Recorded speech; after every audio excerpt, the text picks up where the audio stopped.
Old Marley was as dead as a doornail. Scrooge knew he was dead. Of course he did. Scrooge and Marley's were partnered for I don't know how many years. But he was a tight-fisted hand at the grindstone, was Scrooge, a squeezing, wrenching, grasping, scraping, clutching, covetous old sinner. And once upon a time of all good days of the year, on Christmas Eve, old Scrooge sat busy in his counting house, a grim, cheerless place if there ever was one. The door of Scrooge's counting house was open, that he might keep an eye upon his clerk, Bob Cratchit, who in a cold and dismal little cell beyond worked at his ledgers. 19, 20, 21, 22. Merry gentlemen, let nothing you dismay. 23, 26, 29, on carry 2. Christmas Day. 17, 13, 17, 7. Bob Cratchit! Yes, Mr. Scrooge. Stop that infernal caterwauling! Yes, sir. 9, 15, 17. Singing the idiotic Christmas carols at my very door. Ugh. Go on, get away from my door! Aww. Go somewhere else and bellow your blasted carols or I'll give you. Why, Governor? It's an old custom at Christmas time, you know. Yes, and I don't want any of your old customs. Take your fellow fools and go away. Christmas. Ugh. Right, sir. Merry Christmas anyway, sir. Ah. I just thought it is Christmas, sir. Christmas? Christmas. You mentioned that word to me once more, Bob Cratchit and Owl. A Merry Christmas, Uncle. A Merry Christmas, Bob. Merry Christmas, Mr. Fred. God save you, Uncle. Ah, humbug. Christmas is a humbug, Uncle. Now I'm sure you don't mean that. I mean just that. Exactly that. Merry Christmas. Right of you to be merry. What reason have you? You're poor enough. Well, what right have you to be dismal about Christmas, Uncle? You're rich enough. Ah. Now, Uncle, don't be cross. Well, what else can I be when I live in such a world of fools? What's Christmas to you but a time for paying bills without money? Merry Christmas. A time for finding yourself a year older and not an hour richer. If I could work my will, every idiot who goes about with Merry Christmas on his lips would be buoyed with his own pudding and buried at the stake of Harley through his heart. He should. Uncle. Ah, nephew, don't keep Christmas in your own way. Let me keep it in mine. Keep it, but you don't keep it, Uncle. Well, let me leave it alone then. What do you want? Christmas gift, I have no doubt. I came to wish you a Merry Christmas, Uncle. Merry Christmas. Much good may Christmas do you. Much good it ever has done you. There are many things from which I have derived good, by which I have not profited materially, I dare say, Uncle. Christmas among the rest, but I have always thought of Christmas time as a good time, a kind, forgiving, charitable, pleasant time. And therefore, Uncle, though it has never put a scrap of gold or silver in my pocket, I believe it has done me good and will do me good. And I say God bless it. God bless Christmas. Let me hear another sound out of you there, Bob Cratchit, and you'll keep your Christmas by losing your situation. As to you, nephew, I wonder you don't go into Parliament. You talk enough nonsense. Oh, don't be angry, Uncle. I want nothing from you. I ask nothing of you. Why can't we be friends? Good afternoon. I'm sorry you feel that way. Well, I tried. A Merry Christmas to you, Uncle. Good afternoon. And a Happy New Year, too. Ah, humbug. And a Merry Christmas to you, Bob, and the missus, and to Tiny Tim. Oh, thank you, Mr. Fred. Same to you, sir. Good day, sir. Good day, Bob. Nonsense. Talking of Christmas and not 2 sixpences to jingle together in his trousers pocket. Hey, you there, Bob Cratchit. Come here. What are you doing there? I'm only putting a bit more coal in the fire, Mr. Scrooge, seeing it's so cold in there, sir. You put that coal back into the scuttle. A fire. A fire indeed. I can tell you, if you use that coal at that rate, you and I will soon be parting company, Bob Cratchit. You understand that? There's when a young fellow like your situation, you know. I'm sorry, sir. My fingers were getting a little stiff with the Then cold. put on your mittens. There's someone at the door. Go on. See who it is. Yes, sir. Good afternoon, sir. Good afternoon. Is this the firm of Scrooge and Marley? Yes, sir. I would like to see The head of the firm, if I may. Oh, very good, sir. What is it? A gentleman to see you, Mr. Scrooge. Huh? Have I the pleasure of addressing Mr. Scrooge and Mr. Marley? Molly's been dead these 7 years tonight. I'm Scrooge. Well, now, Mr. Scrooge, at this season of the year, it's only fitting that we who are more fortunate should raise a fund to buy the poor some meat and drink, and means and warmth. You may not believe it, sir, but many thousands are in want of common necessities, Necessities. Ha! and hundreds of thousands are in want of the simplest comforts. Are there no prisons? Well, there are plenty of prisons, sir. And the workhouses? They're still in operation, I trust? I wish I could say they're not, but there are, sir. The treadmill and the poor law are in full vigor, then? Both are very busy, sir. Ah, glad to hear that. I was afraid, from what you said at first, there's something I could to stop them in their useful course. No, sir, all these institutions that you mention are flourishing, but nevertheless true that some additional provision for the poor and destitute must be made. Ha! A few of us upon change are endeavoring to raise such a fund, you see. And what shall I put you down for? Nothing. Oh, I see. You wish to be anonymous, sir? I wish to be left alone. I don't make merry myself at Christmas time, and I can't afford to help make a lot of idle people merry. I help to support the establishments that take care of the poor. They cost enough. Let those who are badly off go there.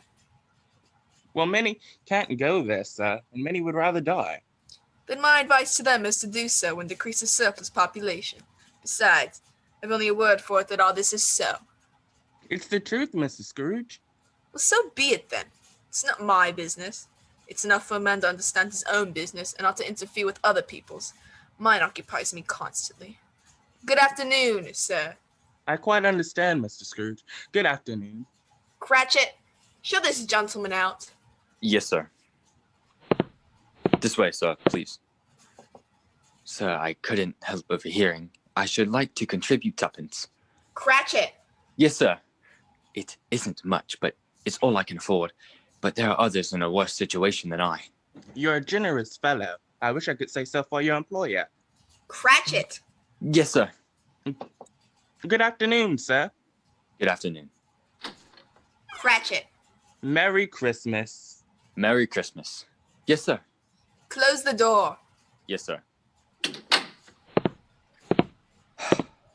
24, 31, 1 carry 3, a new scarlet tippet for Tiny Tim, a comb for Martha, 33, 3 and carry 3, a hair ribbon for Belinda, 4, 7, 12, 15.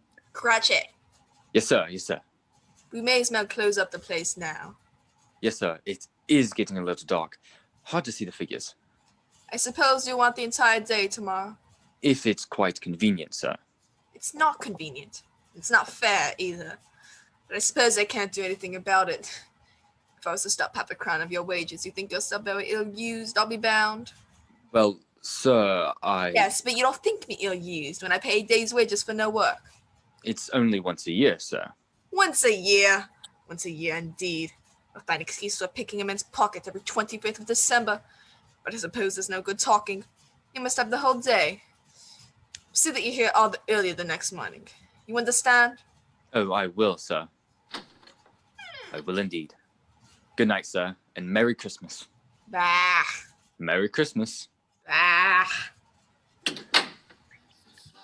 The office was closed in a twinkling, and Bob Cratchit, with the long ends of his white comforter dangling below his waist, went down a slide on Cornhill 20 times in honor of it being Christmas Eve, and then ran home to Camden Town as hard as he could pelt to play with his family at Plyman's Buff. Scrooge, on the other hand, took his melancholy dinner in his usual melancholy tavern. Having read all the newspapers and spent the rest of his evening with his banker's books, he went to his dismal house. Darkness is cheap, and Scrooge liked it. The year was so dark that even Scrooge, who knew its every stone, had to grope with his hands through the fog and the frost to find the door. Scrooge walked through his rooms to see that all was right. Sitting room, bedroom, lumber room, all as they should be. Nobody under the table, nobody under the sofa, nobody under the bed, nobody in the closet. Close the door. He locked himself in. He double-locked himself in, and took off his cravat, and put on his dressing gown and slippers and his nightcap, and sat down before the fire to take his gruel.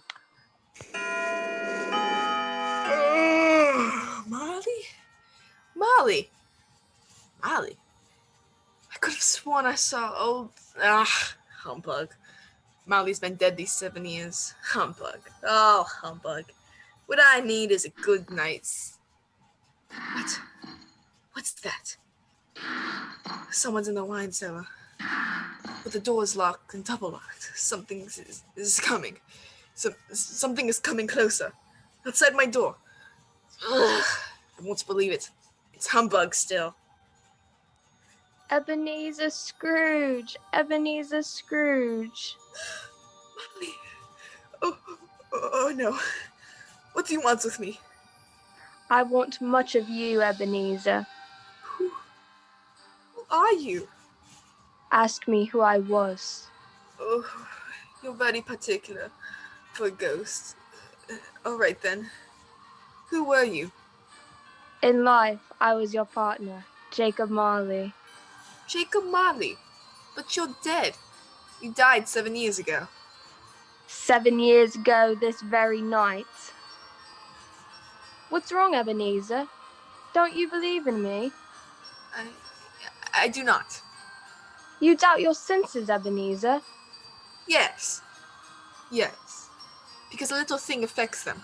Slight disorder of the stomach makes them cheats. You got to be a ghost. You may be an undigested bit of beef, or a blot of mustard, or a crumb of cheese, a fragment of an underdone potato. There may be more gravy than grave about you. Whatever you are, humbug, I tell you. Humbug.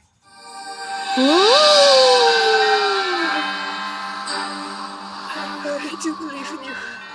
You are a ghost, Jacob. Thank you. But why do you walk the earth, Jacob? Why do you come to me?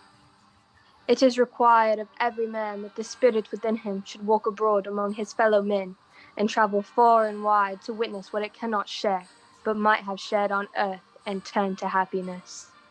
But tell me, what is that chain you wear around you? I wear the chain I forged in life. I made it link by link and yard by yard by my own free will. Is its pattern strange to you, Ebenezer? Cash boxes? Keys and padlocks? Ledgers and purses? Yours was as heavy and as long as this 7 years ago. You have labored on it since, Ebenezer. Oh, speak comfort to me. Comfort I have none to give. I cannot rest, I cannot stay, I cannot linger. Weary journeys lie before me. You travel fast? Yes, Ebenezer, on the wings of the wind. 7 years dead and traveling all the time.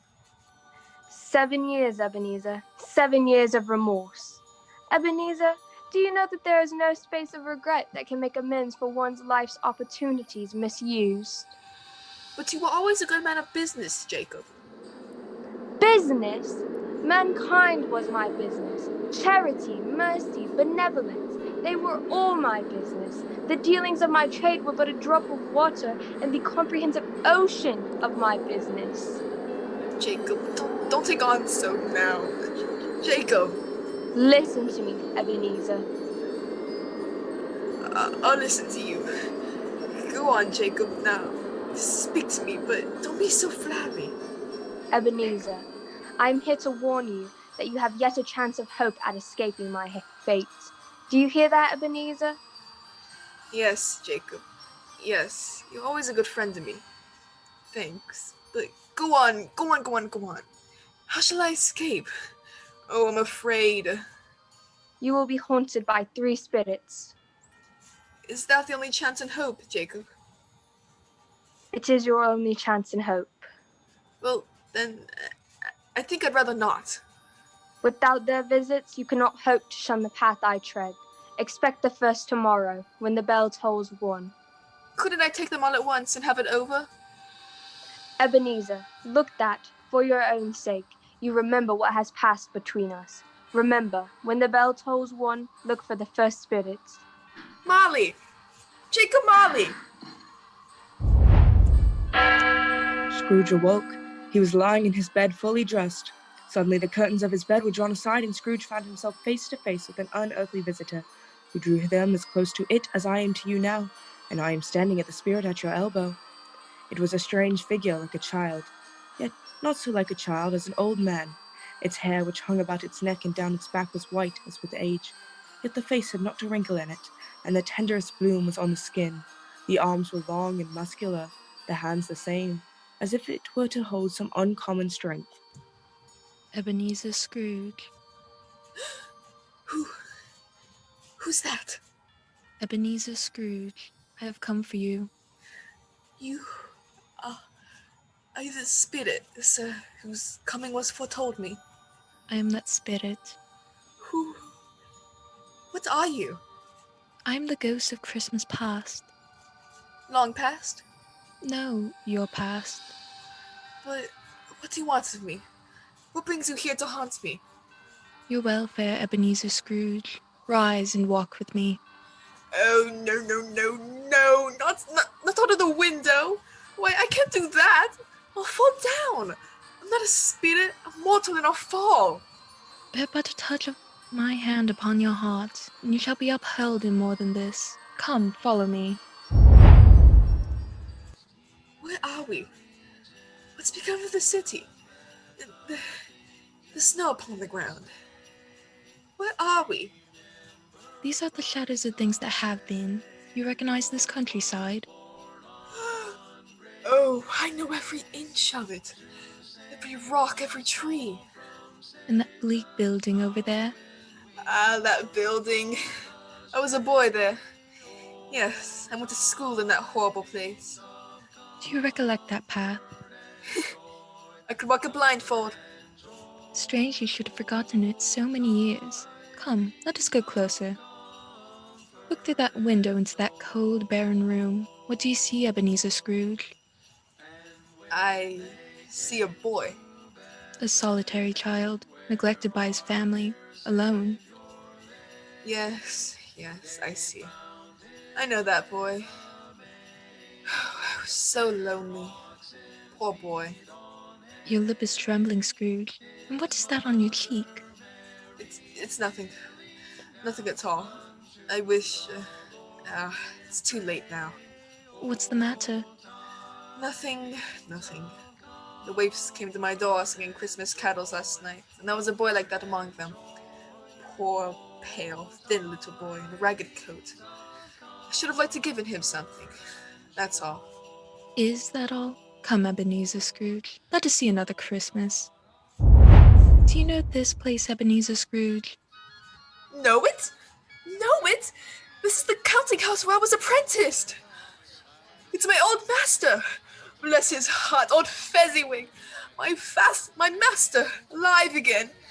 And hosting one of his Christmas parties. Pick your partners. Listen to him. Corkscrew, thread the needle, and back to your places. And that's Richard Wilkins. Dear. Yes, and look, this Mrs. Fezziwig herself, looking younger than any of them. The tables are loaded with roast and cider, and pie and beer. Oh, what a jolly time we used to have. That carefree young man with the light heart and the gay smile. Do you recognize him? Yes. Merciful heaven, how happy I was then. A small matter for old Fezziwig to make those silly folks so full of joy. Small matter. Small indeed. Isn't it? You spent only a few pounds of your mortal money. Is that so much that he deserves praise? It's not that. It's not that, Spirit.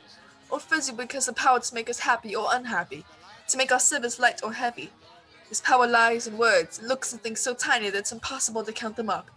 The happy names he gives is quite as great as if it cost... What is the matter? Oh, nothing. Nothing at all, Spirit. Something, I think. No. Speak. Well, only it's just that I should like to be able to say a word or two to my clerk, Bob Cratchit. That's all. My time grows short, and we have yet another journey to make. Where now? Come. This is our last visit to the past, Ebenezer. Here in this little room with that yet fair young girl by your side. Do you recognize yourself, Ebenezer? No, no, no, no, no, no. Spare me this. You're older now, a man in the prime of life. Your face has begun to wear the signs of care and avarice. Your eyes are greedy, the eager, restless eyes of a miser. No, no, please. She knows it too, that girl by your side. There are tears in her eyes. It matters little to you. Very little, I know that. Belle, have I changed towards you? When we were engaged, we were both poor. Was it better then? Better to be poor? Better at least to be happy. You're changed. You were another man then. I was a boy. You blame me because I've grown wiser? Have I ever tried to break our engagement? In words, no, never. In what then? In a changed nature, in an altered spirit, in everything that made my love of any value in your sight, so I release you from your promise. Belle? Oh, at first it may cause you pain to lose me, a very brief pain, but soon it will be dim, like a half-remembered dream, an unprofitable dream, and you will be glad to be awake from such a dream. May you be happy in the life you have chosen, Ebenezer, for the love of whom you once loved. That's enough. Show me no more. Take me home. These were the shadows of things that have been, that they are what they are. Do not blame me. No. No more. No more. One shadow more. Come. Do you see this man, Ebenezer Scrooge? This man might have been you, and that woman beside him your wife. And that girl might have been your daughter, Ebenezer Scrooge. She might have called you father. She might have been a springtime in the haggard winter of your life. Spirit, let me go. Show me no more. Listen now while they speak, Ebenezer. Belle, I saw an old friend of yours today. Who was it? Guess. How can I? Oh, I know, Mr. Scrooge. Mr. Scrooge it was. I passed his office window. It wasn't shuttered and there was a candle inside, so I couldn't help seeing him. His partner Molly lies at the point of death, I hear, and there Scrooge sat, all alone. Quite alone. Spirit, spirit, I can't bear anymore. Leave me. Haunt me no more. Take me back. Take me back. You are listening to the Campbell Playhouse, bringing you tonight's the 5th annual presentation of Charles Dickens' A Christmas Carol, produced by Orson Welles and starring Lionel Barrymore as Scrooge. This is the Columbia Broadcasting System. WBBM Air Theater, Wrigley Buildings, Chicago. And now, back to the Campbell Playhouse in our 5th annual presentation of A Christmas Carol, a Christmas present from the makers of Campbell's Soups. On the stroke of one, Scrooge awoke suddenly, and sat bolt upright in his own bed. He remembered the words of Marley's ghost and wondered from which direction the next spectre would appear. Now being prepared for almost anything, he was not by means any prepared for nothing, and consequently, when no shape appeared, he was taken with a violent fit of trembling. 5 minutes, 10 minutes, a quarter of an hour went by, yet nothing came. Then, as he sat in his bed, he became aware gradually of a great blaze of ruddy light, which seemed to shine upon him from the adjoining room. He got up softly and shuffled his slippers to the door. It was in his own sitting room, no doubt about that, but it had undergone a surprising transformation. The walls and ceiling were so hung with living green that it looked like a perfect grove, from every part of which bright gleaming berries glistened, and such a mighty blaze went roaring up the chimney as had ever been known in Scrooge's time, or for many other winter seasons gone. Heaped up on the floor to form some kind of throne were turkeys, geese, game, poultry, great joints of meat, sucking pigs, long wreaths of sausages, mince pies, plum puddings, barrels of oysters, red-hot chestnuts, and seething bowls of punch that made the chamber dim with the delicious steam. In easy state upon the couch there sat a jolly giant, glorious to see, who bore a glowing torch in a shape not unlike a plenty's horn, and held it up high to shed its light on Scrooge as he came peeping round the door. Come in, Ebenezer Scrooge, and know me better, man. Who? I am the ghost of Christmas present. Look upon me. You've never seen the like of me before. You're different from the other, Spirit. You're tall, almost a giant. And that great taught you, Caddy. Its light pours into the homes of rich and poor alike. Spirit, take me while you will.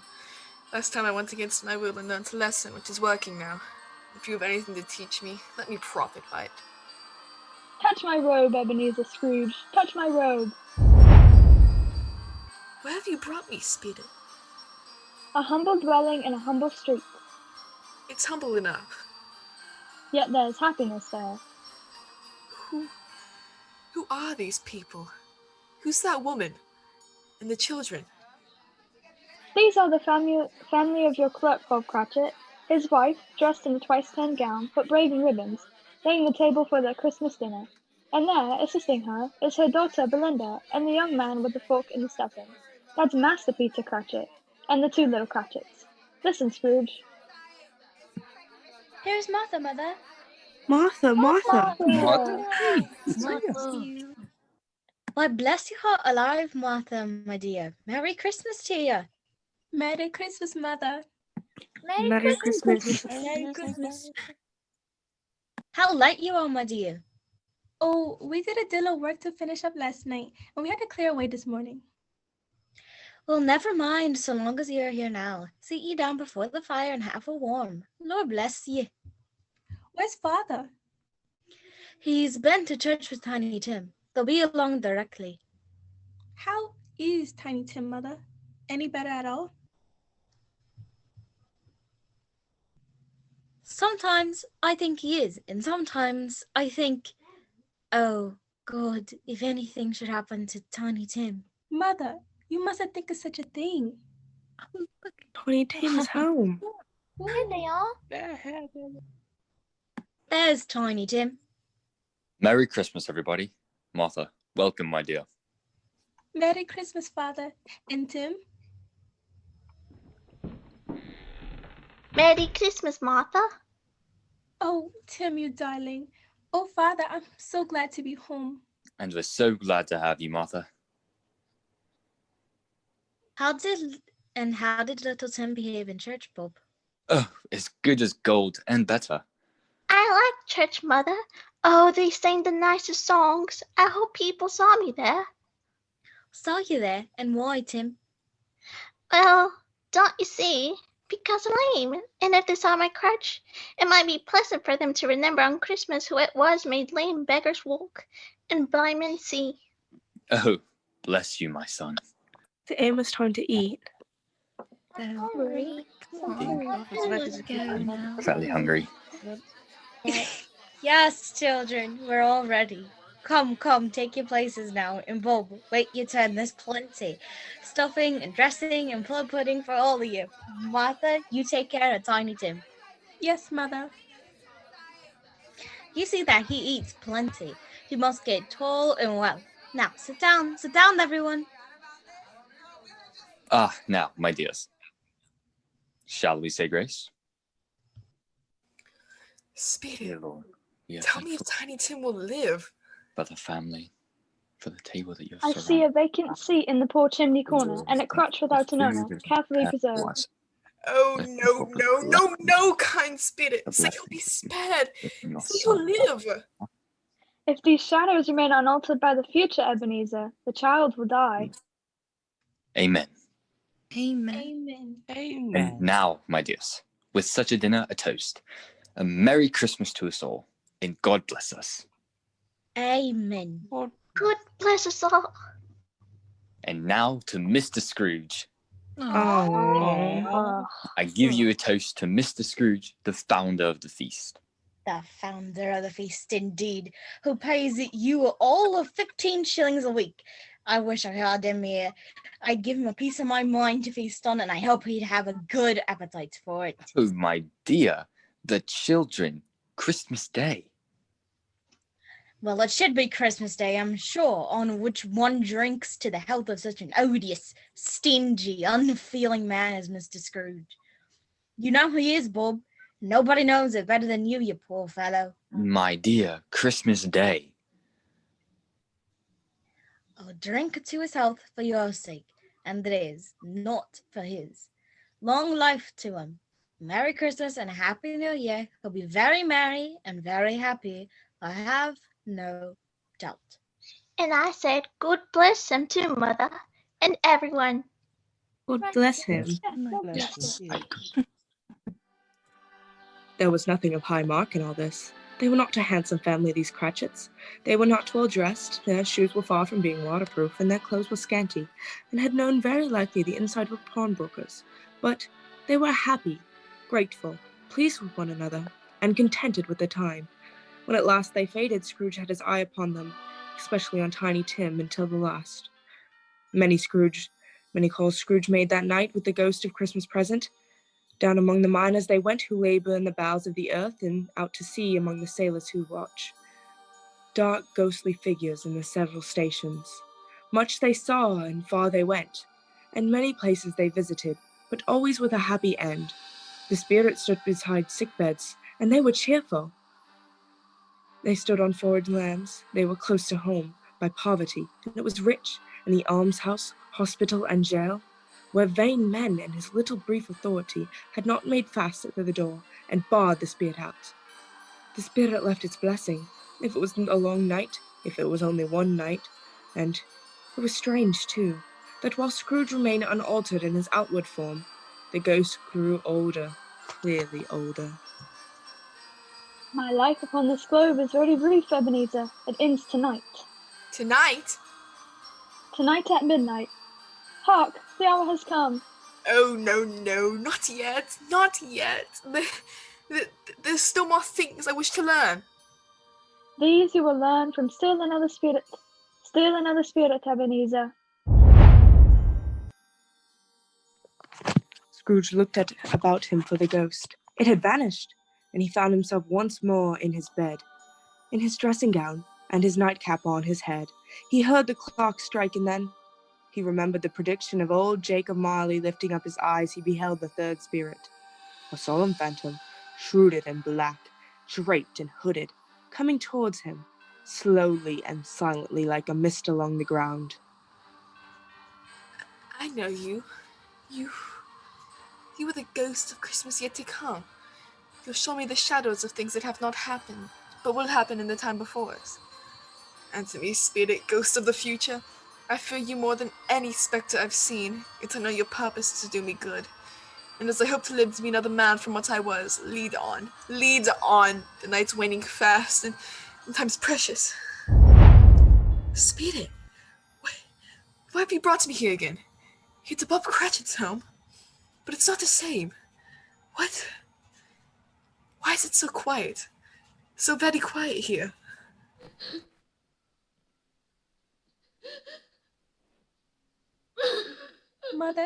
Mother, please.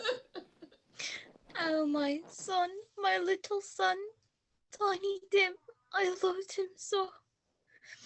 Oh, Mother dear, you mustn't. It's almost time for Father to be home. Don't let him see you crying. Yes, Martha. He's late tonight. He walks slower than he used to, and yet I've known him to walk fast, very fast indeed, with Tiny Tim on his shoulder. So have I, Mother. But he was light to carry, and his father loved him so that it was no trouble. No trouble. Bob. Good evening, my dear. You're late, Bob. Yes, I'm sorry, my dear. I went to the churchyard today. I wish you could have gone with me. It would have done your heart good to see how sweet and green a place it is. But you'll see it often. I promised him. Yes, I promised Tiny Tim would walk there on a Sunday. Father, dear. It's God's will, Bob. I'm trying to understand it, my dear. My son, my little son, Tiny Tim. And I loved him so. Oh, that's cruel. Cruel. Spirit, can't you give me one ray of hope that I may change all of that? That Tiny Tim may live? Where are you taking me now? Here? On a common street, Spirit? What is there for me to learn here? Who are those men? I don't know much about it. Either way, I only know he's dead. When did he die? Last night, I believe. It's likely going to be a very cheap funeral for a point in my life. I don't know anybody to go to. Suppose we make up a party and volunteer. I don't mind going. Lunch is provided. Come to think of it, Albert, I was his best friend. What? We used to nod to each other when we met in the street. Spirit, help me. Who is this man that died? Is there no one to mourn the poor creature? No one to follow him to the grave? Perhaps they'll give him a green grave at least, like poor Tiny Tim. Perhaps. Spirit, where are we now? Merciful heaven, a churchyard, overrun by grass and weeds, choked with too much burying.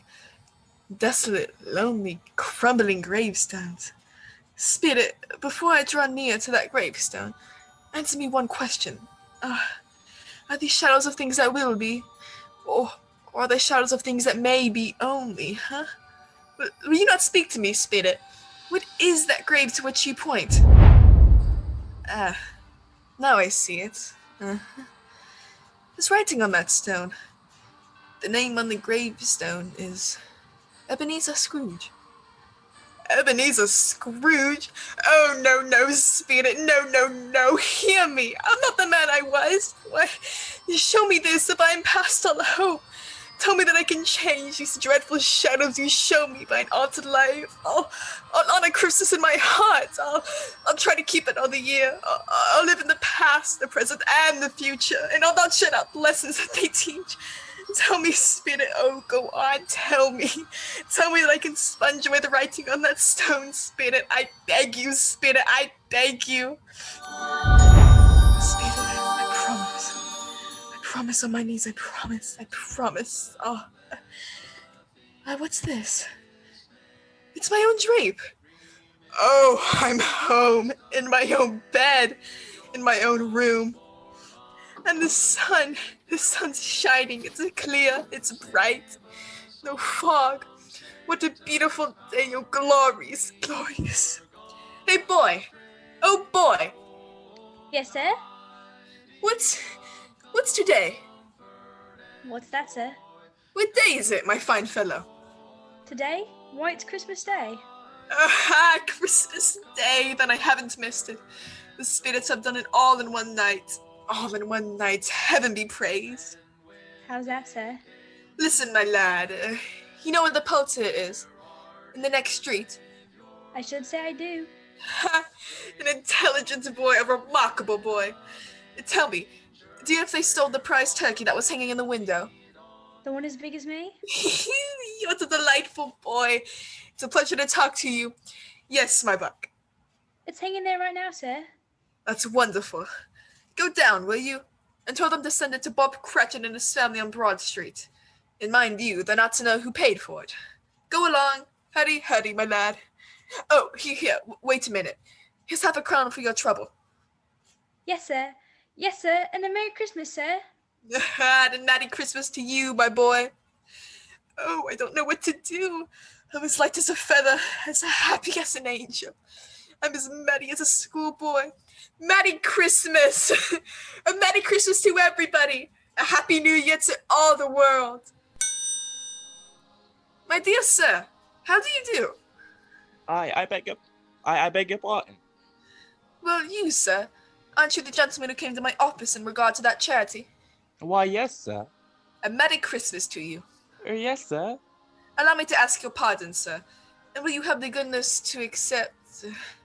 I prefer to whisper this. Well, but Lord bless me, sir. My dear Mrs. Scrooge, are you serious? If you please. Now, not a farthing less. A great many back payments are included in it, I assure you. Will you do me that favor?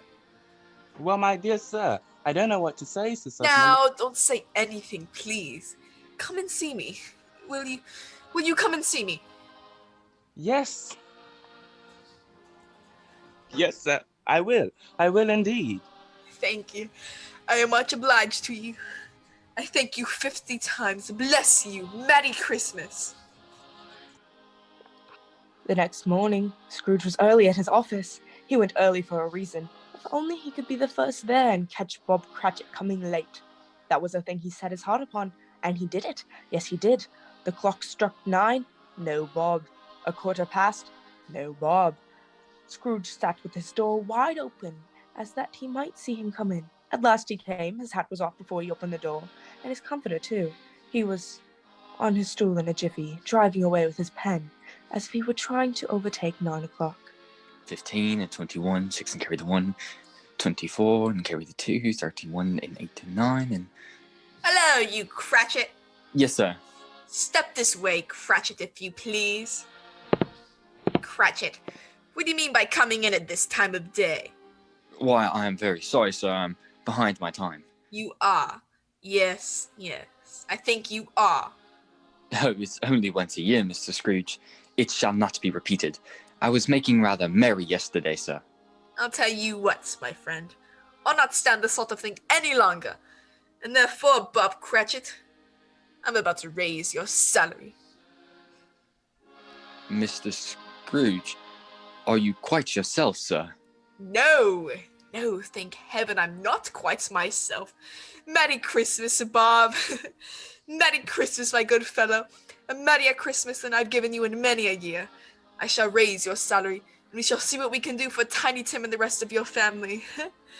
We'll discuss it this very afternoon, over a Christmas bowl of smoking bishop. Bob, make up the fire. Make it up and buy another coat before you dot another I, Bob Cratchit. Scrooge was better than his word. He did it all, and infinitely more, to Tiny Tim, who did not die. He was a second father. He became a good friend, as good a master, and as good a man as any good old city knew, or any other good old city, town, or borough in this good old world. Some people laughed to see this alteration in him, but he let them laugh, and he little heeded them. His own heart laughed, and that was quite enough for him. May that be truly said of us, of all of us. And so, as Tiny Tim observed, God bless us, God bless us, everyone. everyone.